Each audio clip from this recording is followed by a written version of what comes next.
फिर से साइक्लोन ने भारत के तटीय क्षेत्र को, विशेष करके पूर्वी क्षेत्र को प्रभावित किया और उसमें भी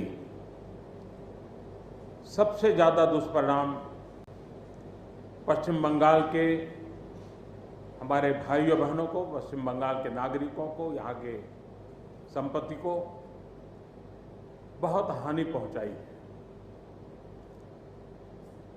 साइक्लोन की संभावनाओं से लेकर के लगातार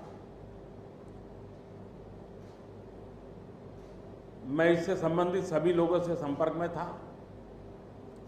भारत सरकार भी सतत राज्य सरकार के संपर्क में थी। साइक्लोन का नुकसान कम से कम हो, इसके लिए जो भी आवश्यक कदम उठाने चाहिए उसके लिए राज्य सरकार और केंद्र सरकार ने मिलकर के भरसक प्रयास किया। लेकिन उसके बावजूद भी करीब करीब 80 लोगों के जीवन हम नहीं बचा पाए। इसका हम सबको दुख है। जिन परिवारों ने अपना स्वजन खोया है उनके प्रति केंद्र सरकार, राज्य सरकार और हम सबकी संवेदनाएं हैं और इस संकट की घड़ी में हम उनके साथ हैं। संपत्ति का भी नुकसान काफी होता है, चाहे एग्रीकल्चर हो,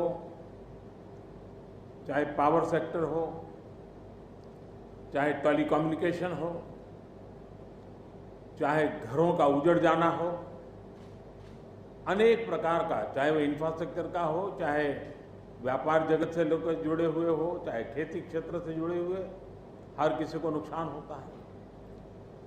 आज मैंने हवाई निरीक्षण करके बारीकी से इस प्रभावग्रस्त विस्तार को मुख्यमंत्री जी के साथ, गवर्नर श्री के साथ दौरा करके उसको देखा है। अभी राज्य सरकार ने और मुख्यमंत्री जी ने विस्तार से मेरे सामने जो भी प्राथमिक आकलन है उसका ब्यौरा दिया है। हमने तय किया है कि हो सके उतना जल्द डिटेल में सर्वे हो, कृषि का हो, पावर सेक्टर का हो, टेलीकम्युनिकेशन का हो, घरों की जो स्थिति है, इंफ्रास्ट्रक्चर की जो स्थिति है।